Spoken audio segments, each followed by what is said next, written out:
신약성서 150쪽에 있는 요한복음 5장이고요. 1절부터 9절까지 말씀을 함께 보겠습니다.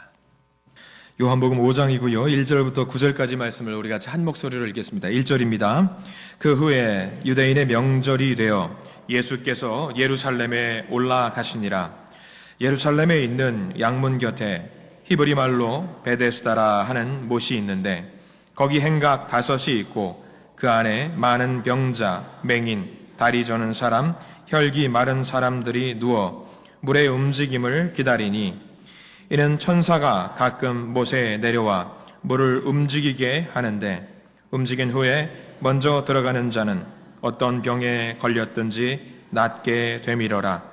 거기 38해 된 병자가 있더라. 예수께서 그 누운 것을 보시고 병이 벌써 오래된 줄 아시고 이르시되 내가 낫고자 하느냐? 병자가 대답하되 주여 물이 움직일 때에 나를 못에 넣어주는 사람이 없어 내가 가는 동안에 다른 사람이 먼저 내려가나이다. 예수께서 이르시되 일어나 내 자리를 들고 걸어가라 하시니 그 사람이 곧 나아서 자리를 들고 걸어가니라. 아멘. 우리 함께 옆 사람과 인사하면서 말씀을 나누기를 원합니다. 옆 사람 보시면서 저를 따라서 하실까요? 저는 당신이 좋습니다. 자, 저는 당신이 좋습니다. 옆에 있는 분들 보시고요. 앞뒤에 있는 분들 보시고요. 저는 당신이 정말 좋습니다. 좋습니다. 좋은 일들이 넘치시길 간절히 소망합니다. 그래요. 오늘 말씀 보겠습니다. 오늘 말씀은요, 1등이 아니어도 좋습니다 라는 제목으로 은혜를 좀 나누어 보려고 합니다. 1등을 많이 해보신 분들은 뭐 상관없는 이야기일 수 있겠지만 1등을 못 해보신 분들이 많이 계실 것 같아요. 예, 그럴 수 있습니다. 미국의 선한 청지기 교회라고 하는 교회를 담임하고 계시는 송병주 목사님이란 분이 계십니다. 말씀이 참 좋아요. 좋아서 이거저거 듣다가 인상적인 설교 제목을 한번 본 적이 있습니다. 제목이 그거였습니다.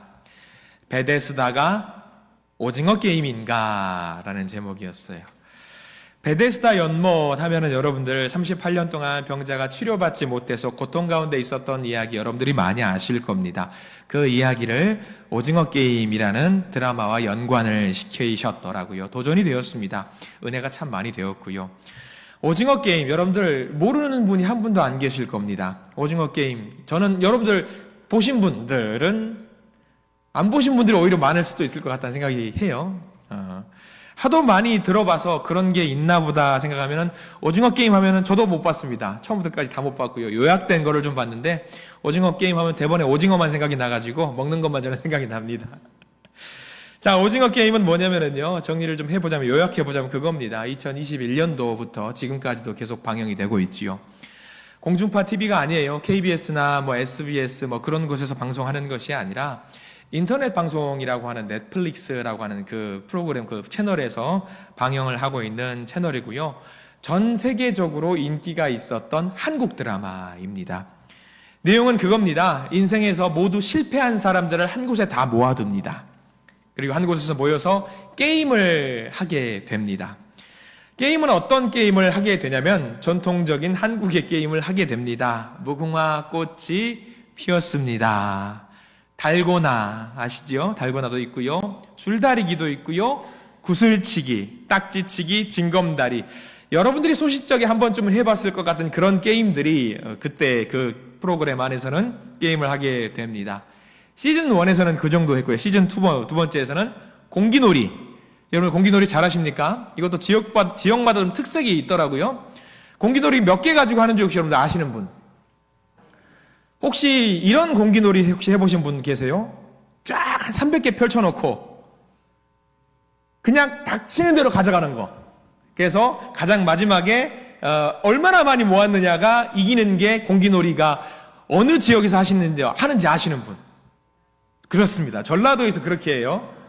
전라도에서 그렇게 합니다. 저도 어렸을 때 공기놀이 그렇게 배웠어요. 그래서 공기놀이를 하는데 쫙 펼쳐놓고 쫙 가져가서 쌓아놓는 거예요. 그래서 많이 쌓는 거 이겼는데 아니 제가 서울을 올라갔더니 공기놀이를 하는데 5개만 펼쳐놓고 하는 게 이게 무슨 공기놀이냐. 이렇게 해서 가져가는 것도 방법이 있더라고요. 공기놀이2가 시즌2에서는 됐고요. 또 팽이치기, 비석치기. 비석치기, 여러분 잘 아시죠? 예. 제기차기. 우리 남자분들 제기차기 또 일가견들이 있으실 것 같아요. 친숙한 게임이에요. 여러분들 여기서 딱 다 걷어놓고 한번 해보자라고 하면 잘하실 겁니다. 근데 경우가 이게 오징어 게임에서는 이 게임을 하는데 무슨 일이 발생이 되느냐? 즐거운 마음으로 게임을 하면 좋은데 이 경기에 여러분들 목숨을 걸고 한다고 생각해 보십시오. 이 경기에서 지면은 어떻게 되냐면 죽어요. 그러면은 이게 살이 떨려서 이 오징어 게임을 참여할 수 없습니다. 근데 이 게임이 특이한 게 참가자 한 명에게 1억 원이 걸려 있는 거예요. 1억 원이. 그러면 전부 참석한 인원이 456명인데 456명이고 전부 다 죽고 최종적으로 살아남는 한 명의 생존자가 그 456명 1억 모아진 그 모든 돈을 다 가지고 가는 게임입니다. 여러분 해볼만 하시겠습니까? 인생 역전이 되는데. 근데 인생 역전이 되는데 뭘 해야 되느냐? 내 목숨을 걸고 해야 되는 게임이 그 오징어 게임이에요. 분명히 어제는 친구였습니다. 옆에 있는 분들이 분명히 지금은 저는 당신이 졌습니다 라고 인사를 했는데 내일은 적이 됐습니다. 그 사람이 내 목숨을 잡고 있는 그런 상황이 된 것이지요. 옆 사람이 죽어야지 내가 사는 겁니다. 서로 물불을 가리지 않는 경쟁, 잔인한 장면 굉장히 많이 나옵니다. 극단적으로 과장이 되어 있는 이 오징어 게임이긴 하지만 이게 마치 보면은요 좀 극단적이긴 하지만 조금 완화돼서 보자면 지금 이 시대를 살아가고 있는 우리의 모습이 아닌가 싶어요. 심지어 우리의 모습을 떠나서 우리의 자녀 손들에게도 그것들을 알려주고 있다라는 거죠. 너 공부 잘해야 돼. 너 공부 1등 해야 돼. 그래야지 성공해서 잘 살 수 있고 먹고 사는데 문제가 없고 옆에 있는 친구는 짓밟아야 되는 그런 존재야 라고 우리 자녀들에게 알려주고 있다라는 거죠. 아이들만 그럴까요? 직장에서도 마찬가지입니다. 사회에 나가서도 마찬가지예요. 취업할 수 있는 인원은 제한되어 있습니다. 옆에 있는 사람을 무찔러서 내가 취업을 해야 돼요. 직장을 얻어야 됩니다. 옆에 있는 사람을 짓밟아야 되는 경쟁사회입니다. 자영업 하시는 분들 계실 겁니다. 옆에 있는 가게보다 우리 가게가 경쟁력이 있어야 됩니다. 손님들이 더 많이 찾아와야 되고 물건을 팔 수 있고 음식을 팔 수 있고 돈을 벌 수 있어야지만이 그게 우리네 사회, 살아가는 사회더라고요. 근데요, 어느 때인가부터 보니까 교회도 그렇게 되어 있더라는 거죠. 교회와 교회가 경쟁을 하고 있습니다. 더 나아가서 교회 안에서도 이게 암묵적으로 경쟁을 시키고 있더라는 거죠. 누가 더 헌신하는가? 누가 더 헌금하는가? 누가 더 순종을 하는가? 누가 더 잘하는가? 누가 더 잘하는가? 경쟁을 하고 있더라는 것이지요. 그렇게 해야, 그렇게 더 많이 헌신해야 마치 하나님의 복을 누릴 수 있는 것처럼, 하늘의 은혜를 누릴 수 있는 것처럼 생각을 하고 있다라는 거죠. 그래서 우리는 방송이나 어떤 TV라든가 어떤 방송에서 신앙의 간증을 듣는 내용들 불편합니다. 어느 때인가부터는 그런 말을 듣게 되는 거예요. 어떤 간증들을 하느냐, 이런 간증을 하는 거죠. 내가 이렇게 신앙생활을 하고 헌신했더니, 순종했더니 하나님이 내게 복을 주시더라. 저는 이 간증이 너무 마음이 아픈 거예요. 물론 틀린 말은 아닐 겁니다. 그런데 맞는 말도 아니더라는 거죠. 그것들을 보고 많은 사람들이 생각을 합니다. 교회에 다니고 신앙생활 하면 내게 우환이 없어지고 걱정 근심이 없어지구나. 근데 교회에 왔더니 어때요? 그 사람의 간증을 듣고 왔는데 어때요? 병이 안 걸립니까? 자녀들 간에 문제가 없습니까? 가족 간에 근심이 없습니까? 있잖아요. 그러면 그 사람들은 뭐야, 그 간증 듣고 왔더니 이게 뭐야 하면서 오히려 더 큰 상처를 받고 세상 가운데 튕겨져 나가는 경우가 너무나도 많다라는 거죠. 근데 우리 예수님의 가르침은 그게 아니었거든요. 내가 원하는 대로 되지 않고 실패하면 내가 하나님께 순종하지 않고 열심히 하지 않아서 예배에 참석하지 않아서 그렇게 된 것이라고 누가 그렇게 알려주던가요? 우리 예수님이 그렇게 알려주시던가요? 아닙니다. 아니에요. 우리는 아무 생각 없이 그게 마치 맞는 것처럼 하나님께서 원하시는 것처럼 생각하면서 휩쓸려서 살아갈 때가 있습니다.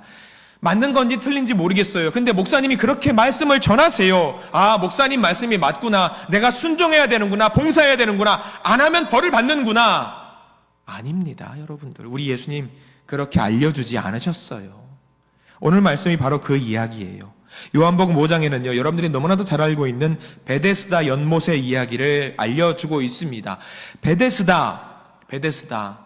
우리 주변에서 너무나도 많이 듣는 이야기입니다. 심지어 베데스다라는 이름을 많이 쓰는 간판이 있어요. 어디서 많이 쓰는지 아세요? 병원에서 간혹가다 이런 간판을 쓰기도 합니다. 병원에서 믿는 사람들이 병원 간판을 쓸 때에 두 개를 많이 써요. 1번 누가 병원이라는 말을 많이 써요. 누가 병원. 그리고 또 하나는 베데스다 병원이라는 말을 씁니다. 요즘은 많이 좀 뜸해졌는데 저도 한번 어제 말씀을 일부 하는 중간에 준비를 하면서 검색을 좀 해봤어요.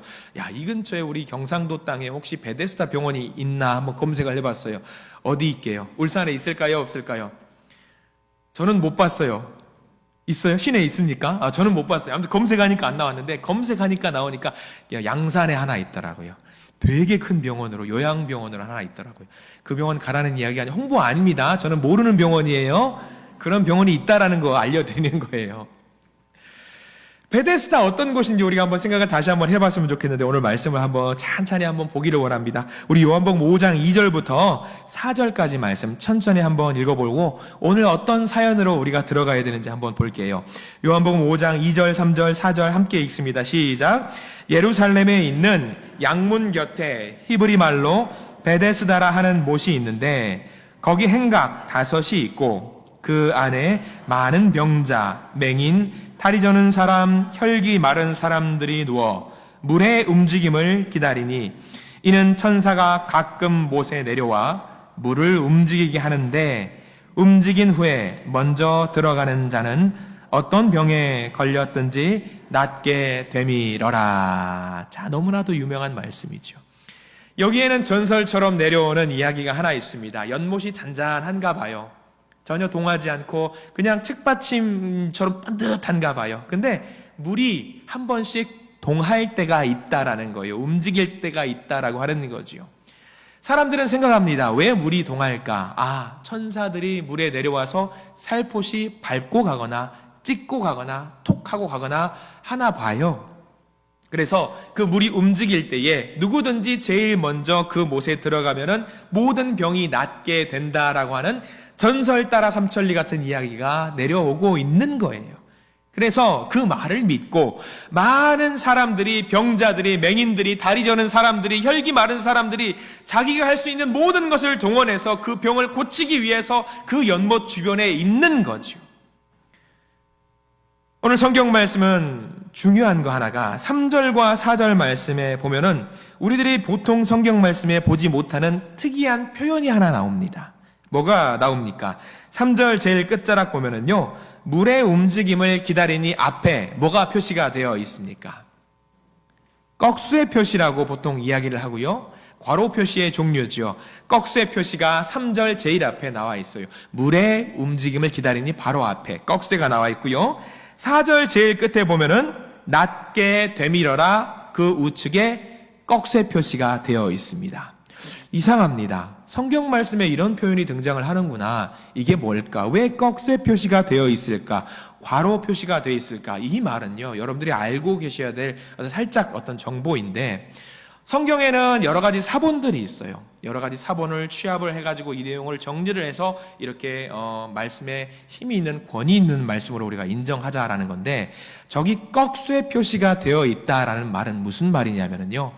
어떤 사본에는 저 표시가 있고 어떤 사본에는 저 표시가 없다라는 말. 그래서 저기 나와 있는 말은 신뢰할 수 있는 말은 꼭 아니다라는 말입니다. 전승처럼 내려오는 이야기인데 이거는 어떤 사실로 내려오는 이야기가 아니라 정말 믿을 수 없는 이야기지만 이런 전설이 내려온다더라라는 이야기인 것이죠. 그게 꺽쇠 표시로 되어 있는 거예요. 즉 이 말은 무슨 말이냐? 물이 움직인다라고 했을 때에 제일 먼저 물에 들어가면 병이 낫는다, 낫지 않는다? 이거는 알 수 없다라는 거예요. 천사가 내려와서 물을 동했다? 이거 알 수 없다라는 거죠. 근데 사람들의 말을 따라서 전승되다 보니까 마치 그게 사실처럼 전해 내려오는 거죠. 마치 그런 말이 있습니다. 꼭 이게 정확한 비유가 되지는 않겠지만 여러분들 교회 다니면은 꼭 하지 말아야 할 두 가지가 있다라고 많은 사람들이 이야기를 해요. 뭐가 있습니까? 1번, 여러분들이 많이 알고 있는 거. 술 먹으면 된다, 안 된다? 안 된다. 교회 다니는 사람들 담배 피우면 된다, 안 된다? 성경에 나와 있어요? 아니에요. 근데 마치 그게 우리처럼 어떤 도덕적인 율처럼 돼가지고 하나의 법조항처럼 돼 있는 말씀이지요. 마치 비슷한 것 같아요. 비슷한 것 같아요. 그래서 사람들은 그 말을 믿고 물이 언제 움직이나 계속 쳐다만 보고 있는 거예요. 계속 쳐다보고 있는 거예요. 쳐다보는 거 말고 다른 것을 할 수 있을까요? 여러분들이 병자예요. 아픈 분들이에요. 다리가 아프고 몸이 아프고 세상에서는 고칠 수 없는 병에 걸린 분들이에요. 그러면 이 앞에 연못이 있어요. 연못을 계속 쳐다보는 거예요. 아침에 일어나서 잠잘 때까지 뭐만 하고 있는 거예요? 연못만 쳐다보고 있는 거죠. 다른 일 할 수 있을까요? 못해요. 기도할 수 있어요? 못해요. 찬양할 수 있어요? 못해요. 성전 안에 들어가서 예배드릴 수 있어요? 없어요? 못해요. 오로지 연못만 쳐다보는 거예요. 믿음이 있거나 없거나 상관없이 연못만 쳐다보는 거죠. 관심은 딱 하나입니다. 연못만 쳐다보는 거예요. 물이 움직일 때 빨리 들어가는 겁니다. 그래야 내 병이 나을 수 있어요. 근데 문제는 들어가도 날 수 있다 없다? 알 수 없다. 그리고 옆에 있는 분들 보십시오. 연못에 먼저 들어가야 돼요. 옆에 있는 분들 어제까지 분명 좋은 이야기 서로 담소 나눴어요. 근데 오늘은 어떻습니까? 그 사람을 내가 무찔러야지 내가 그 연못에 들어갈 수 있습니다. 베데스다는 천국일까요? 지옥일까요? 지옥입니다. 지옥과도 같은 곳입니다. 내가 무조건 저 사람보다 빨리 들어가야 됩니다. 사랑도 없습니다. 돌봄도 없습니다. 아무것도 없는 곳이 베데스다 연못, 지옥과 같은 장소가 되어버렸습니다. 근데 아이러니하게 베데스다라는 말 뜻이 뭔지 아세요? 사랑이 가득한 집이랍니다. 사랑이 가득한 집, 그게 베데스다랍니다. 그런데 그 말뜻과 다르게 지금은 경쟁만 남아있는 곳, 1등만 기억하는 욕심만 가득한 곳이 되어버렸습니다. 얼마나 안타까운 곳, 그 곳으로 예수님께서 찾아가십니다. 우리 5절과 6절 말씀 함께 볼까요? 5장 5절과 6절 말씀 같이 읽습니다. 거기 38해 된 병자가 있더라. 예수께서 그 누운 곳을 보시고 병이 벌써 오래된 줄 아시고 이르시되 내가 낫고자 하느냐. 예수님이 물으십니다. 내가 낫고자 하느냐. 이 질문은요, 저와 여러분들에게 하시는 예수님의 질문이십니다. 낫고 싶냐? 낫고자 하느냐? 여러분들 뭐라고 대답하고 싶으십니까? 너 낫고 싶니? 그러면 우리는 뭐라고 대답하실래요, 여러분들? 예, 주님, 낫고 싶어요. 회복되고 싶어요. 그렇게 대답하는 것이 정상이 아니겠습니까? 그게 자연스러운 일입니다. 주님, 낫고 싶어요. 모든 것이 정상으로 돌아가게 만들고 싶어요. 그게 정상적인 대답입니다. 그런데 오늘 이 병자는 뭐라고 대답을 하느냐? 이상한 답을 합니다. 7절 말씀 한번 읽어볼까요? 7절입니다. 병자가 대답하되 주여 물이 움직일 때에 나를 못에 넣어주는 사람이 없어 내가 가는 동안에 다른 사람이 먼저 내려가나이다. 예수님이 물어보셨습니다. 낫고 싶니? 그러면 당연히 낫고 싶습니다 라고 대답하면 됩니다. 아주 간단한 답인데 뭐라고 대답하느냐? 주님, 물이 움직일 때 제일 먼저 들어가는 사람이 병이 낫습니다. 나는 아파서 먼저 들어가고 싶지만 들어갈 수가 없습니다. 걸을 수가 없습니다. 누가 먼저 저를 들어서 거기 들어가게 만들면 나을 것 같은데 아무도 저를 도와주지 못해서 38년 동안 이렇게 살고 있습니다. 이 사람의 마음이 이해가 가십니까? 상상도 안 됩니다. 깊은 절망입니다. 몸을 움직일 수도 없고 가눌 수도 없어요. 38년 동안 이 베데스다, 사랑이 넘치는 집에서 아픔과 절망만 갖고 살아가는 사람, 헤아릴 수 없을 것 같아요. 어떤 마음인지. 아마 이 사람은요, 38년 동안 원망과 분노만을 가득 담고 살았을 것입니다. 베데스다 연못에 있었던 다른 환자들에게 동정과 연민과 사랑이 아니라 위로와 격려가 아니라 원망과 분노와 증오만 가득 갖고 살았을 것입니다. 분명히 그래서 예수님께서 네가 낫고자 하느냐 물으셨는데 네라고 대답하지 못하고 따지듯이 예수님께 물어보는 겁니다. 이것을 말이라고 하십니까? 질문이라고 하십니까? 낫고 싶지요. 근데 누구도 나를 넣어주지 않으니 이렇게 비참한 꼴로 38년 동안 있는 거 아닙니까? 질문 같은 것을 질문하셔야지 무슨 말씀이십니까? 이게 바로 38년 된 병자의 고백입니다. 분노와 원망을 예수님께 모두 쏟아붓고 있는 겁니다. 그런 말. 이게 바로 우리가 살아가는 거 아닙니까? 저와 여러분들이 살아가는 거 아닙니까? 저도 1등 되고 싶습니다. 저도 잘 나가고 싶습니다. 건강하고 싶습니다. 근데 안 되는 걸 어떡합니까? 저도 기도합니다. 찬양합니다. 예배합니다. 근데 안 되는 걸 어떡합니까? 이 고백이 우리의 고백 아닙니까? 베데스다의 천사가 왔다 간다고 믿었습니다. 사람들은 철석같이 믿었습니다. 천사는 뭡니까? 누구 심부름꾼이에요? 천사는 하나님의 심부름꾼 아닙니까? 그러면 연못을 동하게 만드는 것도 누가 역사하시는 거라고 사람들은 믿었겠습니까? 하나님이 하시는 거라고 믿지 않았겠습니까? 하나님이 하는 거라고 믿지 않았겠습니까? 근데 하나님이 하시는 것 치고는 분노와 질투와 원망과 고통과 아픔만 넘치는 것. 그러면 여러분들 생각해 보십시오. 상식적으로 이게 하나님이 하시는 건 맞겠습니까? 이건 하나님이 하시는 게 아닙니다. 사람들이 만들어 놓은 허울이지요. 허상이지요. 우리도 세상 많은 사람들에게 그렇게 말을 합니다. 자녀들에게, 자녀손들에게, 형제와 자매들에게 말을 합니다. 너 1등하면 성공할 수 있어. 너 1등하면 행복할 수 있어. 그러니 죽어라, 노력해야 해. 가끔 목사님들도 그런 시험이 들 때가 있습니다. 성도들이 많아야지 성공한 목회, 성도들이 넘쳐나도록 많은 사람들이 전도가 되고 넘치도록 가득 차는 교회가 성공하는 목회야 라고 말을 합니다. 그래서 성공하지 못하는 목회, 성도가 떨어져 나가는 목회를 하면은 상처받은 목회고 벌받은 목회라고 이야기할 때가 많습니다. 근데 예수님이 그것을 원하실까요? 아닐 겁니다. 옆에 있는 사람 짓밟고 올라가야지. 그래야 1등 해야지 행복할 수 있어. 그게 세상의 가르침 아닙니까? 그래서 1등 했어요. 1등 해서 성공했어요. 죽어라. 공부하면 성공하던가요? 제 아는 후배가, 고등학교 후배가 열심히 공부를 하는 친구가 있었습니다. 상위 3% 안에 들었던 친구가 있어요. 근데 그 친구가 열심히 공부해서 성적을 정말 괄목할 만큼 뛰어나게 만들어서 반에서 1등하고 전국에서 5등 안에 드는 친구가 있었습니다. 시험이란 시험은 죄다 만점이에요. 어느 학교를 갔을까요? 서울대학교를 갔습니다. 서울대학교 대학원을 갔습니다. 그리고 좋은 자리, 우리나라에서 삼성이라고 하죠. 삼성이라는 자리에, 높은 자리에 취직을 했습니다. 삼성이라는 자리에, 높은 자리에 취직을 하고 몇 년 동안 이 삼성이라는 회사에서 근무를 했냐? 10년도 채우지 못하고 퇴직을 했습니다. 한 7년쯤 됐을까요? 8년쯤 됐을까요? 잘하고 있냐? 걱정돼서 전화를 해봤습니다. 형, 너무 힘들어요. 뭐가? 너 삼성 나가고 돈도 잘 벌고 하잖아. 아니에요, 형. 반에서 1등하면 뭐예요? 전국에서 1등하면 뭐예요? 저는 여전히 피말리 가는 그런 경쟁사회 속에서 살아가고 있어요. 그래, 어떻게 하려고? 여기 못 버틸 것 같아요. 왜? 너 1등 했잖아. 1등이 문제가 아니더라고요. 라고 하면서 10년을 채우지 못하고 삼성을 나왔어요. 열심히 지금 살고 있습니다.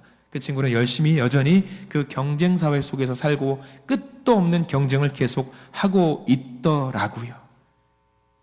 1등하면 잘 되던가요? 쉽지 않습니다. 또 다른 경쟁이 우리를 기다리고 있지 않습니까? 여러분 기억하십시오. 하나님의 은혜는 1등한 사람에게만 주어지지 않습니다. 하나님의 은혜는요, 선착순이 아닙니다. 세상의 은혜는요, 세상이 주는 은혜와 복은요, 1등한 사람에겐 주어질지라도, 베데스다는 1등한 사람에게만 은혜가 주어질지라도 하나님의 은혜는 하나님을 믿는 사람에게는요 1등 한 사람에게만 주어지지 않는다라는 사실을 명심하시기를 바랍니다. 하나님은요 분명히 1등에게만 주실 은혜를 준비하십니다. 이상하네요. 오늘 목사님 이상한 말씀을 하십니다. 1등에게 주실 은혜를 준비하십니다. 근데 들어오는 모든 사람들에게 똑같은 1등의 은혜를 다 부어주십니다. 왜?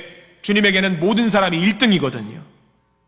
늦게 들어와도 1등이고 중간에 들어와도 1등이고 제일 앞에 들어와도 1등이에요. 제일 먼저 들어왔어요. 1등으로 들어온 사람이 물어봅니다. 주님, 저는 1등으로 들어왔으니 특별한 은혜를 주시겠지요? 은혜를 주십시오. 은혜를 받았습니다. 감사합니다. 2등에게 주신 은혜도 똑같습니다. 1등이 물어봅니다. 주님, 왜 저는 저 사람과 똑같은 은혜를 주십니까? 저는 특별한 은혜를 주셔야 되는 거 아닙니까? 너 내가 준 은혜가 부족하니? 그럼 돌려줄래? 아니요. 내 맘이야. 내 맘이야. 나는 1등과 꼴등이 똑같은 걸 어떡하니? 모두가 내 자녀인 걸 어떡하니? 하나님의 은혜는 한량이 없습니다. 믿으시지요? 하나님의 은혜는 다함이 없습니다. 믿으시지요? 하나님은 우리 모두에게 주고도 넘칠 만큼의 은혜를 준비하시고 하나님의 이름을 부르는 모든 자, 1등으로 들어오는 자, 꼴등으로 들어오는 자 똑같이 은혜를 부어주신다라는 사실을 믿으시기를 바랍니다. 그래서 로마서 10장에 이런 말씀이 있어요. 로마서 10장 13절 말씀, 여러분들이 너무나도 애정하시는 말씀 같이 한번 읽어보겠습니다. 시작. 누구든지 주의 이름을 부르는 자는 구원을 받으리라. 1등만 구원을 받는다고요? 아닙니다. 먼저 온 사람이 구원을 받는다고요? 아닙니다. 주의 이름을 부르는 모든 사람이 구원을 받는다라고 명확하게 성경 말씀에 기록이 되어 있습니다. 주님 안에 믿음으로 나아가면 모든 사람이 회복될 수 있는 겁니다. 그 구원은 제한적이지 않아요. 사도행전 말씀에 이런 말씀이 또 있습니다. 사도행전 16장 31절 말씀도 똑같은 말씀이에요. 같이 한번 읽어볼까요? 이르되 주 예수를 믿으라. 그리하면 너와 내 집이 구원을 받으리라. 똑같은 말씀이에요. 선착순으로 오면은 빨리 구원을 받는다고요? 아니요, 아니랍니다. 예수님께 1등 시켜달라고 이야기할 필요 없습니다. 주님, 제가 제일 빨리 왔으니까 저 좀 고쳐주시고 저 좀 구원해 주세요. 그게 아니에요. 믿음만 있으면 주님께서 고쳐주신다는 거예요. 그런데 우리는 이것을 믿음으로 고백하면서 세상 가운데 교회 문을 박차고 나갈 때는 세상의 논리대로 다시 살아갑니다. 1등 해야지, 밟고 일어서야지, 경쟁에서 이겨야지, 그래야지 내가 성공하지. 근데 아니라는 거죠. 오늘 38년 환자를 불쌍히 여기셔서, 그리고 원칙과 경쟁을 붙잡고 살아가는 우리를 불쌍히 여기셔서 예수님께서 선포하고 계십니다. 8절 말씀을 우리 같이 한번 읽어보기를 원합니다. 요한복음 5장 8절 말씀 같이 한번 읽어봅니다. 8절입니다. 예수께서 이르시되 일어나 내 자리를 들고 걸어가라 하시니. 이게 뭐예요?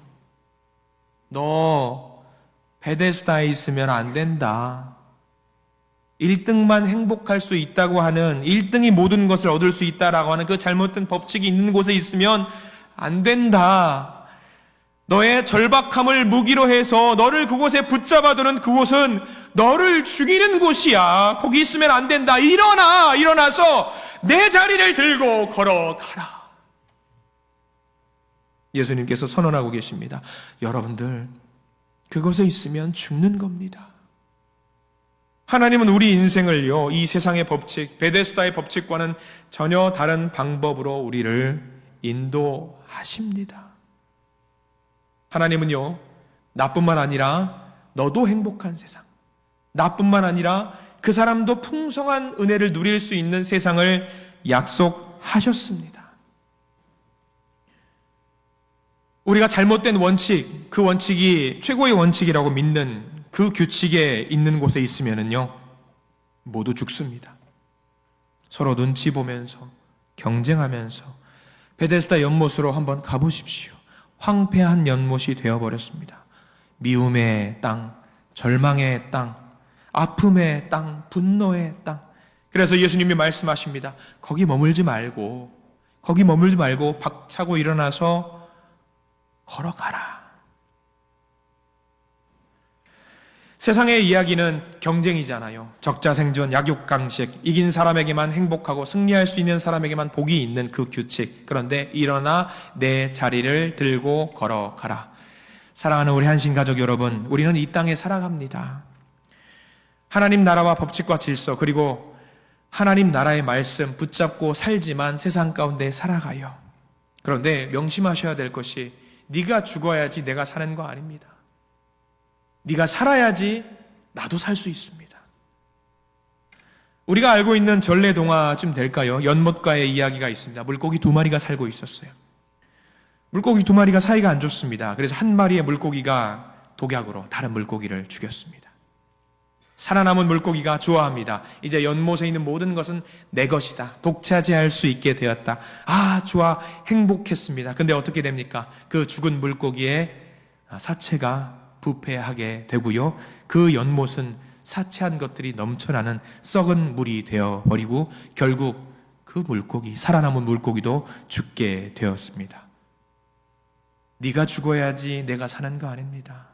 당신이 제거돼야지 내가 사는 거 아닙니다.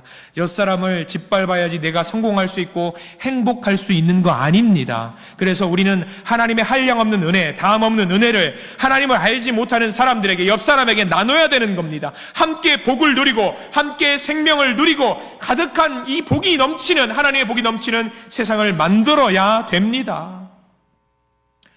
설교를 준비하다가 예전에 봤던 영상 하나를 찾아보게 되었습니다.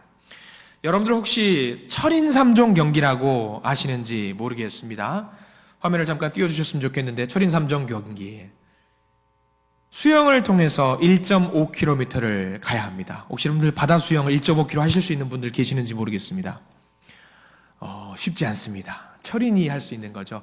1.5km 수영을 통해서 지나가면 그 다음 코스가 자전거를 통해서 40km를 가야 됩니다. 만만한 거릴까요? 굉장한 스피드로 달려나가야 됩니다. 그리고 저게 끝나면 끝이 아닙니다. 마지막 코스가 있습니다. 달리기로, 오로지 달리기로 10km를 달려가야지만이 우승할 수 있는 철인3종 경기가 있습니다. 나중에 기회가 되면 한번 도전해 보고 싶습니다. 아마 쉽지는 않을 것 같은데 꼭 해보고 싶은 경기 중에 하나입니다. 근데 2016년 멕시코에서 열린 철인3종 경기에 대한 기사가 있었습니다. 말씀을 준비하면서 사실 성경 외적인 이야기는 가급적이면 안 가지고 오고 싶으나 그래도 저 부분에서 굉장히 은혜가 될 부분이 있어가지고 가져오게 됨을 양해 바랍니다. 어떤 장면이 인상적인가? 화면을 한번 보일까요? 한 선수가 거의 결승점에 다가왔습니다. 영국 선수 1등으로 달렸습니다. 조나단 선수라는 선수가 거의 끝자락 결승 지점 100m 앞에서 저렇게 들어오고 있습니다. 너무 더워요. 너무 더워서 결승점 앞에서 눈앞에서 몸을 주체를 하지 못하게 되었어요. 너무 덥고 체력을 소진하게 되었습니다. 휘청거립니다. 조금만 더 가면은 골인을 할 수 있습니다. 근데 넘어졌습니다. 몸이 말을 듣지 않습니다. 근데 문제는 그 다음 장면입니다. 앞에 나와 있는 조나단 선수가 이제 뛰지도 못하고 그저 한 걸음 한 걸음 저벅 걸어가고 있는 뒤에서 2등, 2위를 경쟁하고 있는 2명의 선수가 달려옵니다. 근데 잘 보셔야 됩니다. 여러분들이 보시고 있는 화면상에서 보면은 왼쪽에 있는 약간 노란색 옷, 스페인의 마리오 몰라라는 선수입니다. 마리오, 스페인 선수죠. 근데 그 옆으로 달려오고 있는 선수 운동복을 보면은 어떻습니까? 같은 영국 선수가 2위를 다투고 오고 있었어요. 근데 모습이 아직 힘이 남아 있습니다. 알고 봤더니 1등 조나단, 그리고 2위를 다투고 있는 같은 영국 선수는 아직 넘겨주실 필요 없습니다. 조금 이따 넘겨주세요. 설명 좀 더 하고요. 저 선수가 보니까 2위를 다투고 있는 선수는 앨리스터라는 선수인데 형입니다. 친형이에요. 앞에 1등으로 달리고 있는 선수는 조나단 친동생이었습니다. 대단한 가문이죠. 철인3종 경기에 1등과 2등을 같은 나라에서, 그리고 형제가 저렇게 다툴 수 있다라고 하는 거죠. 근데 저대로 가면은 조나단 1등을 하고 있는 선수가 1등을 할 수 있을까요? 없을까요? 못할 것 같아요. 누가 봐도. 그래서 2위 다툼하고 있는 선수 둘이 열심히 스페인과 영국에 있는 선수가 다툼을 하고 있습니다. 근데 들어오자마자 엘리스터 형이 지쳐있는 동생을 발견했습니다. 그 다음 화면 보여주실까요? 어떤 장면인지 아실 겁니다. 휘청거리는 동생을 보고 결승점으로 가면은 자기가 1등을 할 수 있음에도 불구하고 1등을 포기하고 동생에게 달려갑니다. 졸지에 2위를 다투고 있었던 스페인의 마리오 몰리 선수는 그대로 달려가서 1등을 합니다. 승부의 세계는 냉정합니다. 냉정해요. 결국 스페인의 선수가 1위를 다툽니다. 그리고 2위를 다투었던 형이었던 엘리스트는 동생 조나단을 붙들고 같이 달려갑니다. 자기가 2등을 해도 됩니다. 그러면 동생이 3등을 합니다. 3등도 대단한 거기 때문에 할 수 있습니다. 그러나 형은 동생을 붙들고 나가는데 저기서 끝나지 않습니다. 다음 장면을 보여주십시오. 저 발 밑에는 결승점이 있습니다. 형이 동생을 부축하고 결승점까지 가서 결승점에서 어떻게 했을까요? 동생이 먼저 들어갈 수 있도록 동생을 밀니다.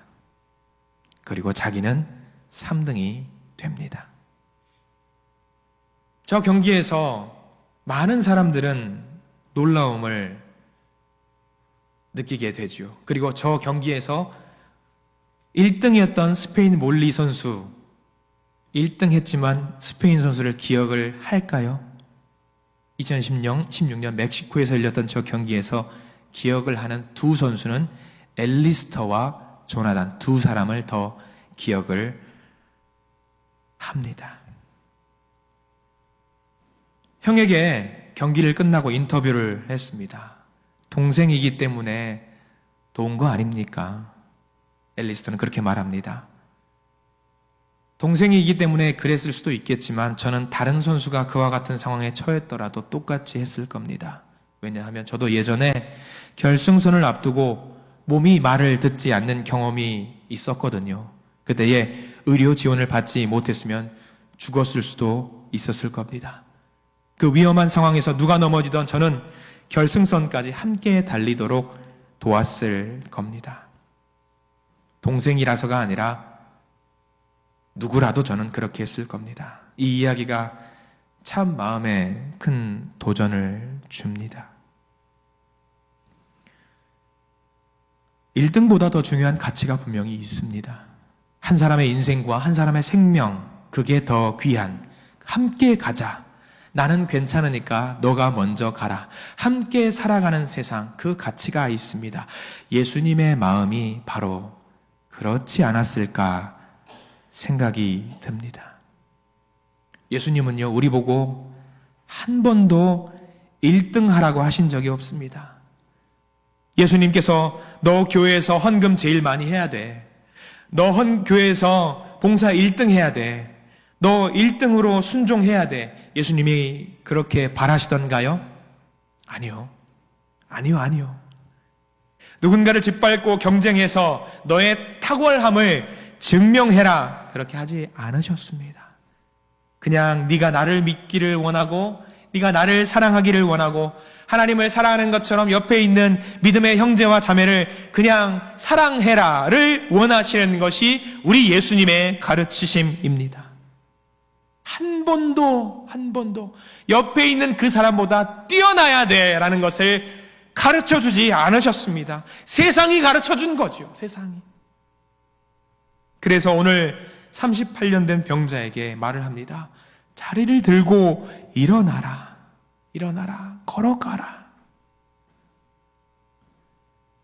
세상 사람들은요, 성공한 사람, 돈 많은 사람, 모든 사람들이 존경할 만한 그런 사람을 선호합니다. 근데 예수님은 우리와 정반대로 행동하셨습니다. 가장 깊은 절망, 아픔을 가진 사람, 그 사람을 찾아가서 회복을 선언하시고 그 인생을 살리시기 위해서 치유를 선포하신 분이 우리 예수님입니다. 여러분들은 교회에 오시면 누구에게 가십니까? 나랑 가장 잘 맞는 사람에게 가십니까? 잘 나가는 그 사람에게 가십니까? 잘생긴 그 사람에게 가십니까? 뛰어난 그 사람, 영향력이 있는 그 사람을 찾아가십니까? 아닙니다. 예수님이 그러셨던 것처럼 아픈 사람을 찾아가십시오. 힘들어하는 사람을 찾아가십시오. 가장 아파하는 절망 가운데 있는 그 사람을 찾아가십시오. 그런 이야기가 있습니다. 여러분들의 몸의 중심이 어딘 줄 아십니까? 여러분들이 삶을 움직여 나가는 가장 핵심적인 중심이 어딘 줄 아십니까? 한번 찝어보십시오. 심장일까요? 머리일까요? 다리일까요? 팔 수술하니까 불편하더라. 팔이 최고지. 다리 수술하니까 불편하더라. 다리가 최고지. 아닙니다. 여러분들의 몸의 중심은요, 지금 중심은요, 가장 아픈 부분이 몸의 중심입니다. 가장 아픈 부분이. 그 이야기를 보는데 고개가 끄덕여요. 제가 군대에 있을 때에 군종병으로 근무를 했습니다. 교회에서 근무를 했어요. 하루는 교회 창고를 좀 정리를 해야 되겠다 싶어가지고 교회 창고를 다 꺼내요. 교회 창고가 바깥에 있었어요. 온갖 쓰레기 잡다구니는 다 들어있어요. 그래서 제 후임과 함께 팔을 걷어붙이고, 야, 오늘은 하루 동안 이 창고를 다 꺼내자. 한참을 정리하다가 제가 뭔가를 밟았어요. 밟았는데 발이 들려지지가 않아요. 녹이 잔뜩 쓸어있는 대못을, 10cm짜리 대못을 밟은 거예요. 거꾸로 써있는 걸.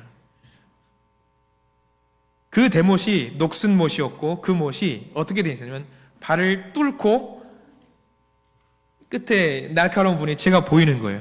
근데 이상해요. 전혀 안 아파요. 이게 왜 여기 보이지? 그러면서 발을 탁 뺐어요. 하나도 안 아팠어요. 이상하다. 안 아프다. 그리고 열심히 일을 하는데 후임이 이야기를 하는 거예요. 그때는 병장이었으니까. 윤영민 병장님, 놀래듯이 저를 잡으면서, 왜? 저기 발에, 군홧발에 피가 흥건히 고여 있는 거예요. 그때서야 겨우 작업을 멈추고 의무대로 가서 치료를 받았습니다. 의무병과 장교분이 이야기를 합니다. 야, 너 파상풍 걸리고 잘못 박히면 발 절단하고 치료를 받아야 되는데 근데 안 아팠어요. 아픈 게 문제가 아니야. 그러면서 의무대 입원을 해서 일주일 동안 치료를 받았습니다. 근데 문제는 그날 밤부터 아프더라고요. 열이 올라오고 온 몸이 아파가지고, 너무 아파가지고 고통스러운 거예요. 관통한 그 발, 온 신경이 집중되어 있어요. 아무 생각도 안 나요. 움직이면 피나고 얼마나 아프던지 진통제를 먹고 겨우 버팁니다. 그렇게 아프니까 아무 일 못하고 일주일 내내 누워있고 겨우 한 달 넘게 겨우 꼼지락 하면서 움직인 적이 있습니다. 그때의 그 부위, 내 몸의 중심이 바로 발이었습니다. 우리 교회도 마찬가지. 우리 교회의 중심이 어딜까요? 가장 연약한 그곳이 우리 교회의 중심입니다. 베데스다 연못에서 아파하고 있는 그 사람처럼 우리 교회도 그런 사람들이 있다라고 하는 거예요. 투병으로 인해서, 고통으로 인해서, 아픔으로 인해서, 절망으로 인해서, 때로는 상처로 인해서 그 사람이, 그곳이 우리 교회의 중심이에요. 그 중심이 덧나고 아프면은요, 썩어서 문드러지고요, 절단해야 됩니다. 그러면 우리는 그 중심을 먼저 치유해야 되는 거 아니겠습니까? 예수님도 베데스다 연못에 있는 그 사람, 가서 일어나라! 여기 있으면 죽는다! 라고 하신 것이 그 이유 아니겠습니까? 그 중심을 붙잡고 일어난 거 아니겠습니까? 어디로 갑니까? 그 사람을 어디로 데리고 나갑니까? 예수님의 은혜의 자리로 데리고 나가야죠. 너도 살고 나도 살 수 있는, 우리 교회가 함께 살 수 있는 그 자리로 끄집어 나와야 되는 거 아니겠습니까? 저는 우리 교회가 그런 공동체가 되기를 간절히 소망합니다. 가장 연약한 우리 교회의 그 중심을 찾아서 병으로 인해서 아파하는 사람들, 상처로 인해서 아파하는 사람들, 혹시라도 가정의 문제, 여러 가지 아픔으로 인해서 아파하는 그 중심을 찾아가서 만져주고 위로해주고 그 자리를 털고 일어날 수 있도록, 거기에 얽매이지 않고 일어날 수 있도록 우리가 해야 되는 것이 예수님이 우리에게 주시는 가장 큰 임무입니다. 1등이 아니어도 좋습니다. 아픈 그 부위를 같이 함께 싸맬 수 있는, 그래서 우리 한신교회를 하나님 나라로 만들 수 있는 믿음의 성도님들이 넘치는 아름다운 신앙의 공동체가 되기를 간절히 축원합니다. 기도하겠습니다.